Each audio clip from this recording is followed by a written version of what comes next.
that, you know, is in his wheelhouse. So they ultimately do decide to take away Kanavi's Nefiri. They just fully commit to the jungle bans in this situation. And Kanavi could snap something up here if he really wants. He's going to go for that Jarvan, even though it's into the Ezreal. And also, there's the Trundle angle potentially in this draft. You know, it's not amazing with what they have in terms of engage and setup, but they are playing into a Scion. Opting, though, for this Jarvan. I think this works well as a denial, even though obviously into the Ezreal doesn't feel fantastic. But they end up pivoting and instead go for the Camille. So Camille support in this situation pairs well with the Ziggs. You put the ults on top of each other, effective there. And I think it's tricky to do this, but level 1 with Ignite, you can actually challenge. If you land the stun, you Ignite, use Hail of Blades, you can challenge some matchups, but I don't think they'll probably look for it here. We'll just be pressured out. Yeah, Nivea is such a tricky pick with this draft. It's the one I think we all expected to see when it wasn't banned away, when we saw the indexing towards jungle instead, because it's a common counter pick to the Ryze. But the laning phase can be tricky to pilot, and it's not consistent engage. You have to wall incredibly well. You can set up the Scion with the wall, you can set up the Ezreal if you can cut the team in half, but it is a very hard draft to play in Nivea. So Faker, a lot of confidence with this pick to come through, and we'll see what Owner's pick is here ultimately. Might just end up being the Xin. Take the Jarvan. Yeah. This has been a weaker pick for him compared to Kanavi especially. He's actually 2 and 3 on it. A pick that he shies away from compared to other junglers. I think the engage was the important thing here, securing something that can close the distance, especially when you have that Anivia, who's obviously very good at playing defensive. When you're playing into the likes of a Ryze and a Jace, and the enemy team has... It's pretty straightforward here in game number 1 as we head into our first one for this best of 5.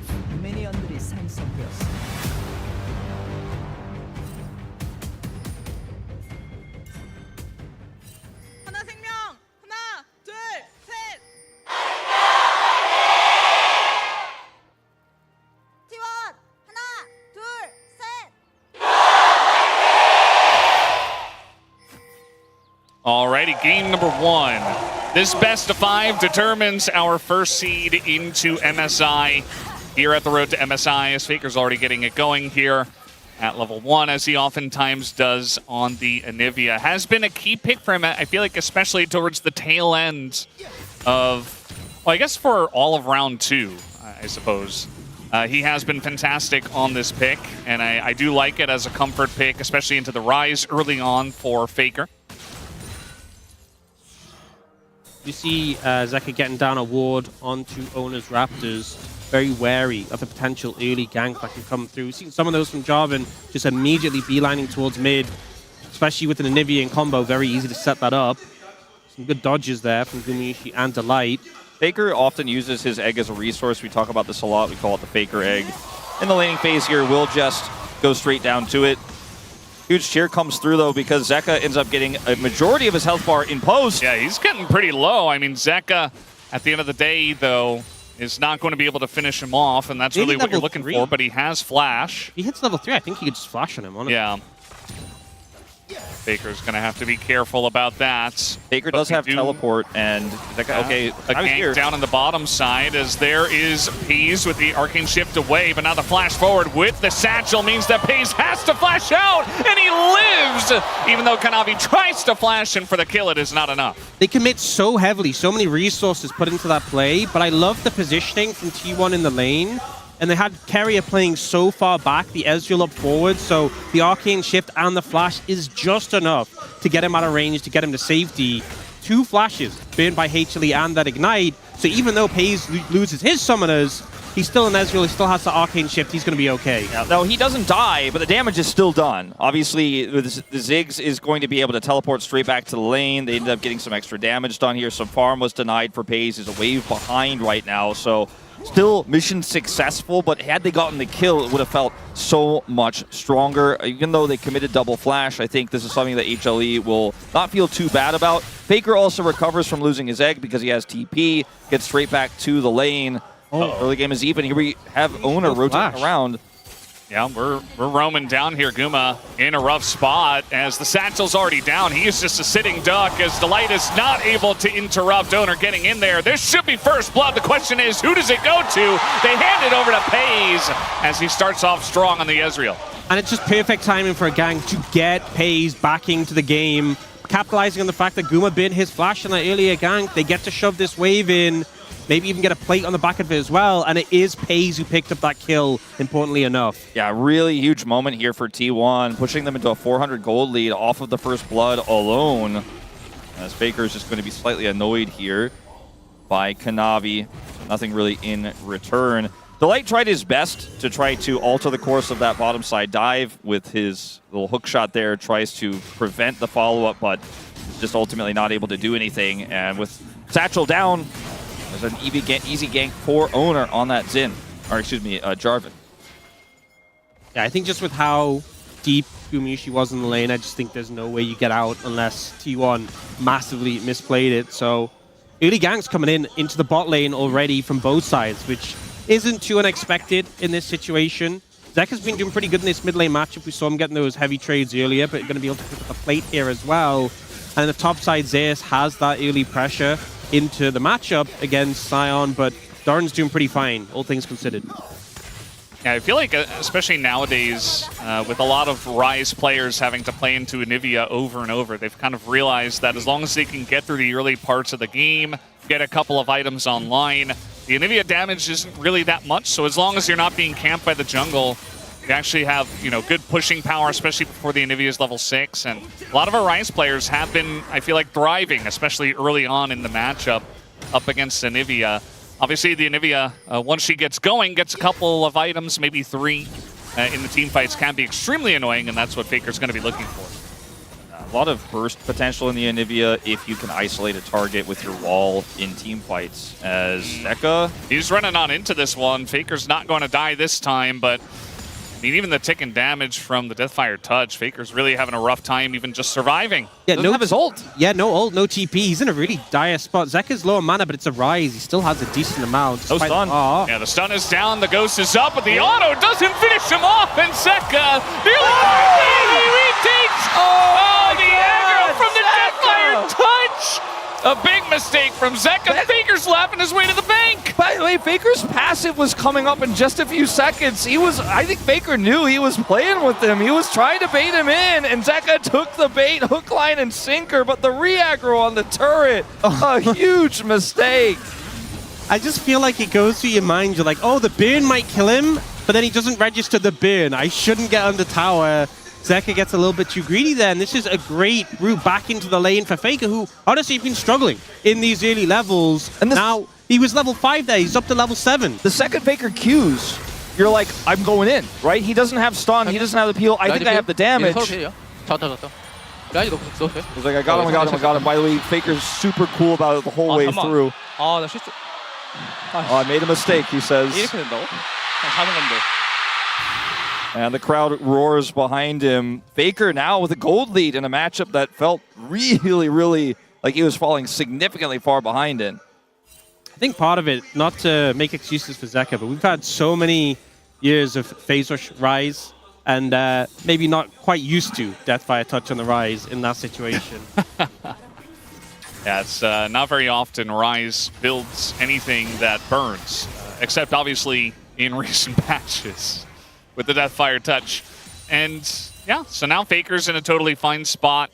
We take a look at all the other lanes and where they're at. The Jace is still doing well. The bottom lane is winning for T1, as we have seen.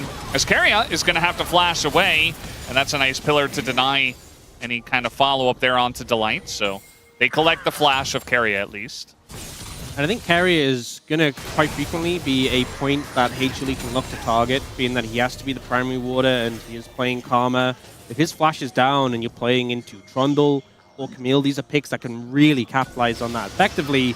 And being flashless means you just have to take safer routes when you're trying to rotate, or you have to play a lot more careful when you're trying to get vision down. Delight looking for an aggressive play on the top lane. Orin has ult and flash though.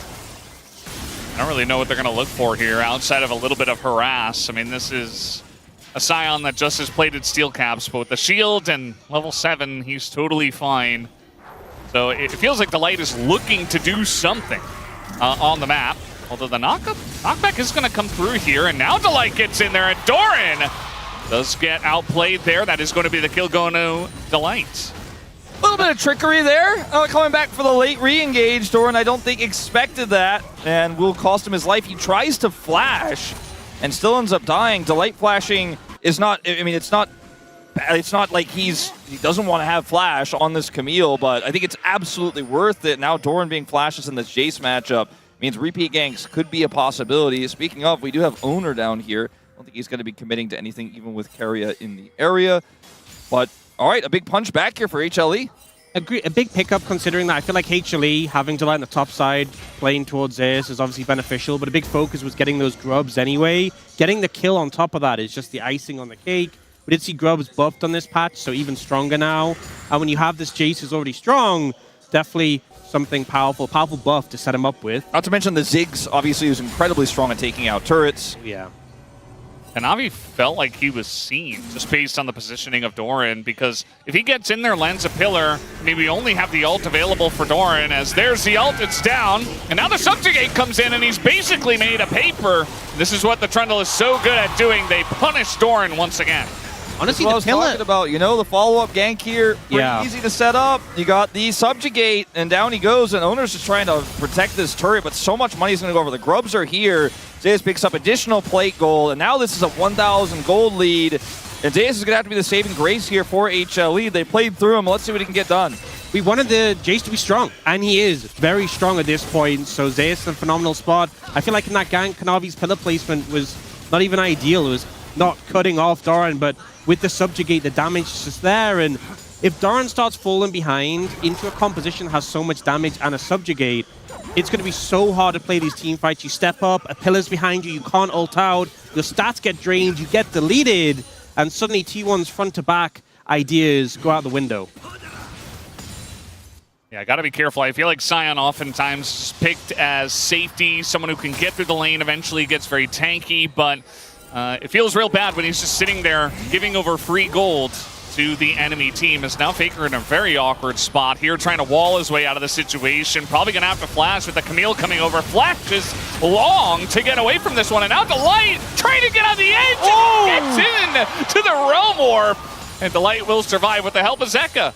Oh, the placement was perfect. Just a little bit of the Realm Warp inside the Cataclysm to get him out, and Zeka keeps clear so they can't CC him to cancel. I thought he was just dead in that situation, but a great save there from Zeka. Very clean. Faker in such an awkward spot as well, right? To have to flash because there's no mid-prio for him to run to. But he doesn't get the flash off successfully. They try to turn it on the play, but the Realm Warp is very cool. And as a result, you know, it's one flash down here for T1. HLE burning nothing. So very successful there, outside of the Realm Warp, of course. Dragon, meanwhile, goes to T1. They have double Dragon here, but it's Ocean Soul on the other side, which can feel quite nice into a poke composition in this situation. All right, we got plays in top and bot. They're trying to punish Guma, who already flashed, and they don't have a whole lot of CC, and now Delight comes in, picks up one, gets the ult down onto Pays, as immediately now we got a TP coming in. T1 trying to double down on this one, but Pays already pretty low. And they're just trying to hold on to the wave. I don't know if they can really go for a redive here. I don't think so. And now Zeka is just going to be able to push mid freely. Zeus has control of the top side, and Hanwha Life Esports are swinging into a pretty big gold lead here. Such a huge win for HLE. Gumyushi doing a phenomenal job there of evading the initial dive. Delight slides in to save him, and then the map impact is just crushing T1 right now. Gold lead for the team expands to 2,000. Gumyushi just slides away with the satchel. Will get poked down a bit there, but it's not too much of a concern. He doesn't even care. Yeah, I mean, Gumyushi's played this role for HLE many times before, have to be on the weak side, and he does it so well there. This is why I think a lot of the, you know, the Zeus, I believe, is 6-0 on this Jace pick. It's because they play through him, right? Unlike a lot of other Jaces, and they leave Guma on this island, right? Guma has the flash here initially, and now he's like, all right, I've done it. The wave is thinned out. Delight comes over, and he's like, let's fight this. And they absolutely do. They can play through the turret. And they know that on the other side of the map they're winning. They know that in the mid lane they're winning. Look at live what we got going on here. Zeus is in a lot of trouble, as he's kind of been baited in by Doran, honestly. He's trying to dodge everything, goes for the kill, but Owner is still going to pick it up at the end of the day. Owner pretty fed in his own right. Yeah, you saw the Ziggs ult coming in trying to help get that kill on the Doran, but I don't think it was quite in range to really connect there. So a nice pickup from T1. They're still in this game, very much so. but that Jace is going to continue being a problem. Also, we've seen this tech many times before, the Serpent's Fang rush into Sion, but the value in this game in general is massive with a Jarvan and a Karma in the game as well. They're trying to go aggressive here on Doran, and just doesn't quite have the damage to cut through him quickly enough before Owner shows up. Yeah, you can see the pings coming over. They kind of realize, oh, okay, this is what's happening. Doran sells this really well. Makes it look like he's just thinking he can actually kind of have a fight with Zeus here. And Zeus just wants to continue this pressure in Prio. And then Owner shows up. And it was clearly planned 2 steps ahead there for T1. And they end up getting a small win there on killing the Jace, putting him down a little bit here. But so much money over to Owner. And now this is a situation, though, that you can feel really comfortable in with the very fed Jace in one side lane, the Ryze another, and you just set up the Ziggs mid. And he's just going to clear waves endlessly. Even though Ezreal typically so strong at this point in the game at playing through mid prio, he will be able to push the wave in, but Ziggs will just clear it out before you can really make much off the advantage. So they can just kind of sit back, rest on their Jace, who is very fed, their Ziggs that's surviving, and the Ryze that is scaling. Does feel like, you know, as long as they can poke past the Sion and the fed Jarvan, they should be eating pretty well, as now Faker's in a bit of trouble here himself. Doesn't have the flash. He's just going to be put down to Egg, and Owner's there, but he just has to watch his mid laner die as Zeka hiding on Bush gets the last lap. There's just not a whole lot that T1 can play through right now because their mid lane is an Ezreal that hasn't hit his 2-item spike into a wave-clearing Ziggs. Grubs went over to HLE, and these 2 dragons for T1 feel super low value in exchange with the game state right now. The side lane pushes that are super strong. They guarantee this Herald here. Zeka's already putting work down on this inner, and it very quickly starts to feel like if T1 can't force a fight here soon and try to get this Ezreal online, HLE are just going to run away with this game because they have too much control. And here, T1 are trying to beta pick onto Zeka, but Kanavi is in the bush, and he springs the trap first. And even with this egg here, Faker is just going to be abandoned by Owner. I feel like Kanavi finds his way into these lane brushes so often, sneaks his way in, and is just patiently waiting there for his opportunity. And Faker, so often when he dies in the side lane, the typical T1 mantra is Faker dies, but we got all this in return. In this instance, as you said, not able to convert it into anything. 20 seconds on that Dragon third of the game. As you said before, Ocean not the highest value, but into this poke, still a decent amount. It's all they've got right now to hang their hat on here in this game, besides the small Ezreal lead, right? But that doesn't necessarily matter when the rest of the map is in shambles. And if you can't get Prio to poke with your Ezreal, and they have the better poke anyways with Ziggs and Jace, it is going to feel really tricky. T1, you could opt to just leave this Dragon, but I think the value of having Soul Point is going to be enough for them to commit heavily. We do have Zeka with his ult in the bottom lane. Yeah, it looks like they want to collapse. Might be a little bit late, though, as the damage already done to the Dragon. Kanavi just going to walk up, not going to get the smite, though, as Delight gets in, locks down pace, he gets pulled back in, and everything in the kitchen sink is thrown in the face of the one fed member of T1. And that'll be just more gold in the pockets of HLE now. Charge of the Herald into the mid lane, Satchel to secure, and T1 are falling apart at the seams here. You can see he's trying to avoid the wall there with that drift up to the top side, and this push continues. Kanavi is going to have to flash, but I think that's a small price to pay for what they've got in this play. Yeah, the second charge puts the tower not quite low enough to Satchel, but pretty close there. Oh, Carrier could be in trouble. Wow. And even like a fadeaway Satchel just saying, okay, maybe, you know, it gets a little bit lower with the minions. It is pretty close, but they're just getting so much gold on the map right now. When you have this Camille composition that HLE have, you can make a choice to both give a Dragon, but also commit to the Dragon and get exit kills, which is exactly what they do here. They double TP, right? Or they have the double TP coming top side here. They use the Herald at the same time, so they're like, we're going to get something out of this no matter what. But it's the flash here from Delight onto Paze, pulls him back in with a Realm Warp angle. They don't even need it, but they are so ready for 3 different ways to punish this team. The Herald, the Camille Flash, the Realm Warp. They're like, yeah, T1, you got your prize, but we are going to get so much more. And that has been the story of this HLE Game 1 here. You got the Dragon, we got everything else. And now with mid tower gone, it feels like T1 have to push so much deeper to contest these neutral objectives. When you have a composition like this, when you have the likes of the Pillar, of the Hextech Ultimatum, it's going to be difficult to disengage from unfavorable situations. With this goal deficit, most situations are going to be unfavorable for T1 right now.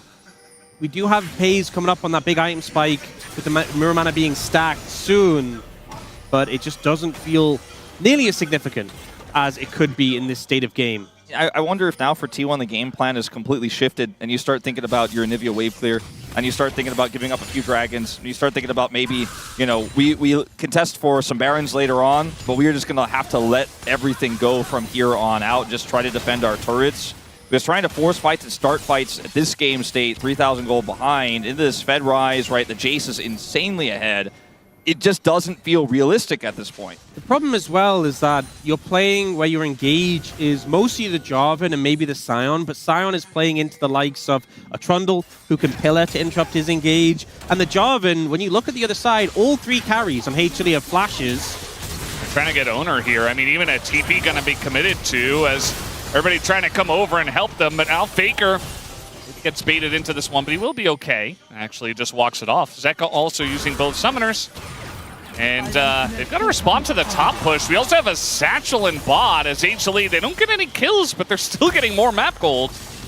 This is a great macro game from HLE. This is also the type of game that we've been talking about kind of tangentially to this, where we've seen HLE pull back the aggression a little bit and play through the map, play a little bit slower, choke people out, and this is another example of that type of game where it's not just Kanavi dives repeatedly. They play the Trundle, they know their win cons, they play through the top lane, they let Guma sit weak, and suddenly the gold lead is just so immense, and T1 has so little options. And T1 opts for that little scrap, and it costs them most of a top inner turret. I mean, you look at the grubs here. How much play gold Zeus has gotten. The fact that they got those 3 grubs for him, the Zig's been here as well who can help with tower pushing, but just Zeus has been absolutely on a tear this game, and this Jace so hard to deal with. When you're playing outside of the Ezreal, a shorter range composition, it's a minute until that next dragon. They did at least get the flash from Zeka in that situation, but when I was talking about the 3 carries of HLE, he is the bulkiest by far, and if you do Cataclysm him, they don't have the most amazing damage follow-up to just burst through him. If he survives, you're in a really bad spot. Ideally, you would have loved to get Zeus' flash, and then take him out the fight immediately, remove all that gold, and be in with much better odds. We'll have to see how T1 play this one. That Cataclysm is such an important ability. Yeah, keep in mind this Jace was prio pick, the first pick for HLE from the second pick side, obviously. And Zeus is one of the guys that's always gone back to this pick, even when we saw so many counters into this, you know, the Sion, the Yorick, the Cassante, you know, what have you, so many different options for teams. But, you know, T1 say, okay, we'll play the Sion, we'll deal with this, but the amount of help that Zeus got, the fact that he was already winning the lane, it's all just ballooned into some problem that T1 cannot handle. And speaking of which, Faker walking up and nearly dying is going to flash away, as now the front to back is here for the side of T1, but they're very much playing tail between the legs. That is going to be a missed shock blast, though, so maybe a chance for them to enter, but we'll see if they even want to fight this. I don't think so. I think you got to just try to cut your losses and get a little bit of a dent on this turret. But Zeus, they're going in onto Zeus, as not sure if he's baiting or what. Just now Doran going to charge on in, but he's in a bit of trouble. Has to flash away himself. Zeka on the chase, looking for more. There's the pillar into the roots from the rise. As T1 just trying to kite this one out. Even a TP coming in from Faker as he looks for more. The stun is going to miss as now the shock blast comes in. And it's just missiles flying both directions, but nobody dying. Very close there, honestly, for Carrier going down. A lot of summoners burned. Dragon Gun and HLE isn't of a major concern. And even though the game state is still bad for T1, Zeus and Gumyushi's flash has been burned. I feel like this is the window they've been looking for to be able to actually make their way back in with a fight. If you can find a window to engage on those targets, then maybe. It's so impressive that T1 get anything out of this, right? Because Zeus is here to clear the wave, right? They try to collapse onto him, it's unsuccessful. And then Carrier ends up eating so much damage. As you can see, Owner is just kind of off on the side, hoping maybe there'll be an overextension. Maybe there's an opportunity, right? He's just waiting. But HLE don't really give it here. Baker gets the flash out of Guma, which is big. But T1 are like, we got to give up the dragon, we'll get something in return. They really get nothing in terms of the turret, but we're able to at least get those critical flashes. So maybe the next time they're given that opportunity, it'll be a real advantage. As Delight is also made of paper, Yeah, he is able to buffer that pretty nicely to get out. Now could look for the re-engage as they're looking for Faker, who doesn't have his flash. Nice peel here from Owner, just trying to get his mid laner to safety, but he's going to be the one that pays the iron price at the end of the day. And that will be one kill going the way of HLE so far. So rough. Owner trying to save his mid laner, goes down as the jungler. You're so much more important now. Baron on the cards for HLE. T1 trying to contest, but taking so much poke. Yeah, the poke is kind of insane. I mean, Doran just trying to lead the charge here, trying to force them to turn, and that they will, but HLE able to dispose of him pretty quickly. Although at the end of the day, they're not able to restart the Baron just yet. That's more poke on Akaria, though. And they say, okay, let's go for it once again. As really, it's up to Paze to try to poke some back here. He's got a red buff. They don't really have much vision, though. As maybe, I think someone was wrapping around. I think that's why we're not being shown the vision from the top side of this fight. Paze and T1 feeling the pressure, though, as that is going to be Paze hopping away.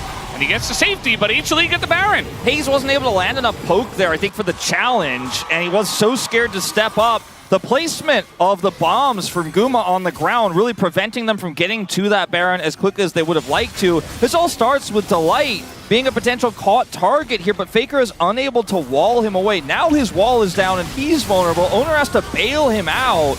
And now you don't have access to the Baron. You don't have a jungler. The poke is saying, look, again, the bomb's here in this choke point. T1 have to wait that out, which means Paze is only the one who can offer damage when Doran goes in. And as you can see here, he hits 1 Q on the Delight, and that's it. Nothing else really to speak of. And so the Baron goes over. Hanwha Life Esports, 6,600 gold ahead. To me, the control from HLE, the setup around the Scion, the satchel into blocking the ult, and also when Owner went in, the immediate ult from Delight so he couldn't flag and drag out. They're controlling the members of T1 so well, and whenever anyone is overextended, giving so little chance to escape, and now with this massive lead and Baron in hand, it's going to be almost impossible to stand up the siege. Yes, Faker's wave clear, but look at the poke! Yeah, and also the fact that the pillar comes in and stops his ult. So you're already dealing with trying to clear Baron waves, but you can't when there's a Trundle. Doran just TP'd in for the massive shield, and he got Serpent's Fanged, it's just gone. Yeah, see you later, Mr. Shield, as you can see T1 desperately trying to find an engage here, but it has been clean from the side of HLE so far. And it's a Ziggs comp with 3 grubs. If you've got great wave clear, but if he touches the turret, you're not having any of it. You're not gonna. Your turret's gonna just disappear. So they do buy a decent amount of time here. Hanwha Life Esports are gonna go for a reset. So if you're watching this, hoping for a T1 comeback, the good news is the base isn't open yet. The bad news is everything else. And Ace still has a gold. You're not really selling it there. Ace still has a gold lead, right? He's on 3 items. Faker's soon to have his 3rd as well. Oh. They're gonna Realm Warp for a play here. Yeah, and once again, Owner's like, man, I might have to try to bail you out again, but there's no bailing this out as the Realm War play from Zeka is excellent. The snap plays from HLE this game have just been so good, so intelligent, such good reads of the map. Na'Vi might be in trouble here. And he is Trundle, but, you know, he's never really had to burn his flash. Yep. So he just uses it there, and, I mean, there's not really much that T1 can do to use a Trundle flash. 30 seconds left on the Baron. And I think T1 will not lose the inhibitor tower at this point. So the game is in a dire spot, but I guess that's a silver lining for now at least. Yeah, the Dragon selling it well too, yeah. Yeah, I'm trying. Doing my best. This Hexplate Trundle is super interesting as well. I really like this build because it's going to give you your subjugate all the time, and he keeps just using it on whoever is seen and caught. It's obviously amazing into the Scion, but it's great into the Jarvan as well. If you could find him, he just dies instantly, basically, when he's trying to go in. So you say, well, you engaged on us, but who did you catch? You caught the Ryze, who's super tanky, who has Seraphs. You die. Good try. And every single time Owner has to try to go in, he has to think twice about what it's going to mean into this Trundle pick that's got its ult up all the time. Yeah, and this comp from the side of HLE is so win more as well because you have so much catch potential with the Camille. Like, Delight can always go like 10 out of 10 aggro onto Paze if he really needs to because he knows the follow-up will be there. And, I mean, you know, the follow-up damage from the Ziggs, the Rise, everybody that's ahead. We take a look at the difference in the gold and the damage in the top lane. It's actually kind of disgusting. Almost 5 times the damage done here by Zeus. And yes, it is the Scion, but I mean, that's a huge impact so far from Zeus. We got some big item buyers coming in as well. Gumayusi just picked up the Void Staff. We got Sterak's for Delight. We got Deadman's Plate for Kanavi. We already had Actualizer earlier for Zeka, but I think on the back of these, HLE feels so strong. If someone oversteps from T1, they're already in a position to fight, but they will be hunting now to push for the pace of the game. That they just keep killing on repeat with pillar setups is even not safe, right? And the wave clear Faker has doesn't mean that he just gets to actually push the side lane into this draft. They just can only play defensively. They can only catch waves. And eventually, sure, if we get to 35 minutes plus, 40 minutes in this game, T1 will have a fighting chance, as that Goldie means less and less. But this is not D plus KT. You know, this is not that kind of game. I don't think HLE are going to mess this up. They've made all the right decisions here with this lead. They have been so oppressive. Like, this means nothing to them. Nice try, Faker. Well, he keeps the control word alive for now, at least. That's a victory. We're taking that. Small wins are still wins. Yeah. Little by little. Actualizer picked up for Faker, you know? See Zeus pushing the top wave and now recalling to group up with the team, so now have all members grouped together. You can see setting up this vision, they're looking. Wow, going in on a carry, actually. This is very aggro to try to kill the support, and yeah, they do get him, but Delight immediately trades everything. Tons of damage to an owner! This is his flash! And now he's just barely going to get away for now, but Zeus is going very deep, gets stunned up against the wall, and Zeus going too hard, gets taken down. I think T1 got a little lucky there, but also this was the moment I said probably we weren't going to be seeing in this game, where maybe a little patience is lost, because Hanwha Life Esports have such a lead, but they weren't happy to just sit back and say, well, we'll just wait for that Baron to spawn and look for a turn there. They end up losing 2 critical members, though, before the Baron spawns, and now don't have that strong foothold they had moments before. As Carrier Delight's like, you can't clear this ward. I'm not going to allow it, but he's not alone. He has basically the whole team here. And the trade initially looks great. Owner messes up this flash, which is a bit of a tragedy, but baits them in. And T1 are on that Baron I was just talking about. You get these 2 kills, and suddenly you've got a window back in the game. And so much of the gold is on Zeus as well. They take him out, and now Kanavi has to try to come in here and steal. And the Subjugate is keeping him alive, but now actually going to trade his life with Page, but more damage is coming out here. Good massive ult from Doran, but the follow-up not there just yet. They finally take out Zeka, though. They haven't dealt with Guma as Delight goes in, and now Zeus is back. TP's into the fight, and T1 are super low. Trying to get away, and the shot blast barely going to miss, but HLE at least able to clean up this Baron try. T1 saw their window back in the game and did everything they could to try and find it, but HLE able to force them off the Baron, force them away, and with the respawn of Zeus, get them away from the purple worm. But it was a delicate point of the game. You got to feel, we see with this fight starting off here, they're playing blocker on Kanavi. He survives for a while, but Pays plays so aggressive and just gets deleted, trying to clean up the jungler. And in the ensuing fight, without his damage, it's so hard. If Pays lives, it's a totally different fight. Faker's so low on mana, as you guys could see. Even though he has his egg, you know, he just cannot afford to stick around any longer. They have to just leave Doran out. Now, they are in live trying to take Baron. Kanavi has respawn, but he isn't here yet, and Faker's back with full mana. They're not doing a good job of tanking this, but I think the poke of Guma might be too much, as that's a bit of damage coming on in, and the smite secure should be there from Kanavi. Waits until 1,000 health, and he's able to pick it up. It looked a little bit dicey, but at the end of the day, they're far enough ahead. There's not enough of a contest from T1, so HLE pick up their second Baron of the game. Yeah, I also think that Faker and Carrier without flashes can't really approach the Baron itself, so we're kind of just poking over the wall, but they don't have that much range, so we're able to do a ton now. T1 are trying to get that early on Dragon and get control of the area, set up and lock down the space. You can see Zeka looking for a flank angle here. And they're trying to go and look for a turn, maybe a kill on a Kanavi, try to get something out. As big damage already. Look at this, and the flank comes in, but they turn immediately on a Zeka. Big shield on him, but they take down the Rise. And now trying to kite this one front to back is T1. In goes Owner, has a GA. This Delight is able to take down the Ezreal, and that is so much of the damage here. But now Kanavi goes down, Faker's still alive. Zeus slowed up. He's gonna get stunned next to the Dragon, and it's chaos. Nobody can deal with the Scion, actually. And now the long-range poke comes in, and T1 are winning a fight down 7,000 gold. They're going to take the Ocean Soul. And Guma's done 7,000 damage, but he's all alone.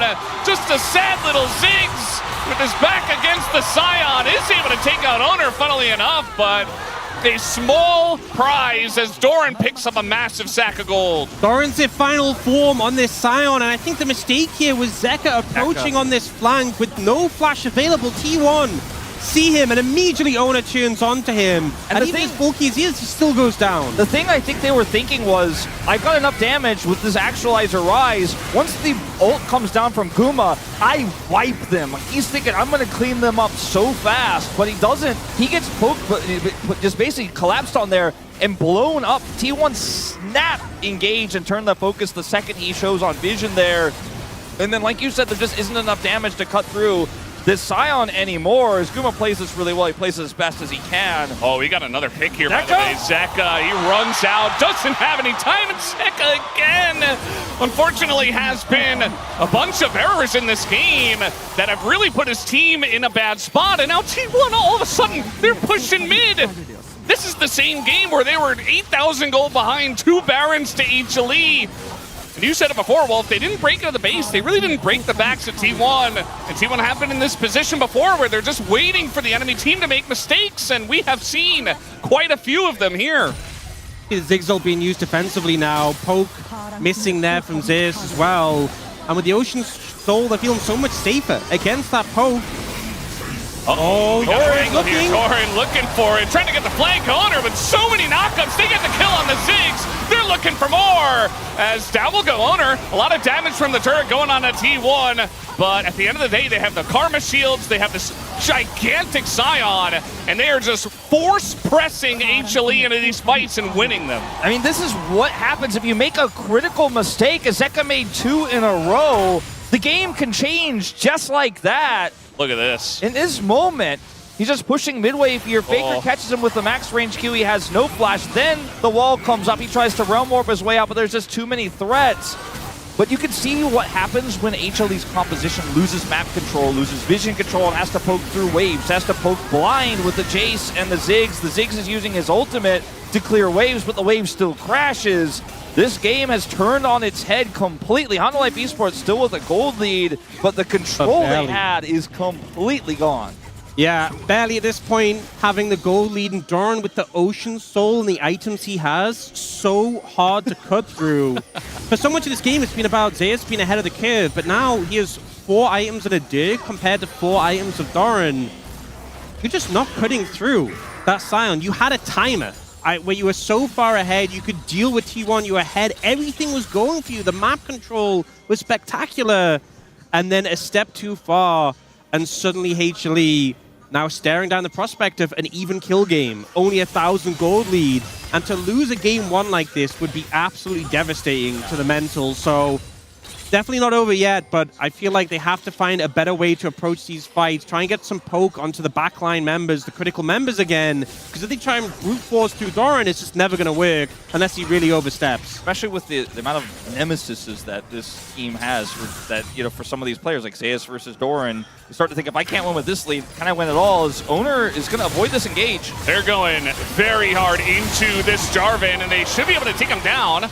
Nicely done, just trying to utilize that. As now the TP is coming in, and this is Faker! He just TPs directly in the face of HLE and dies, and now Pays, really the main character here, trying to get away, but HLE are on the chase. The root comes down, and just like that, everything flips over again. Curia all by his lonesome gets taken down, and Doran trying to hold on to the wave, but they're TPing in. HLE want to end the game now. The Light's going to try and stall him out as long as he can. I think he might know he'll stay alive for the time being, but all they need to do is stall. The rest of them have enough damage to close, and T1, who brought the game back from the brink, don't manage to close it out. Fumble at the last moment, and it's HLE with a decisive end to game 1. You've got to feel a lot of relief if you were a Hanwha Life fan. You can see on the players' face.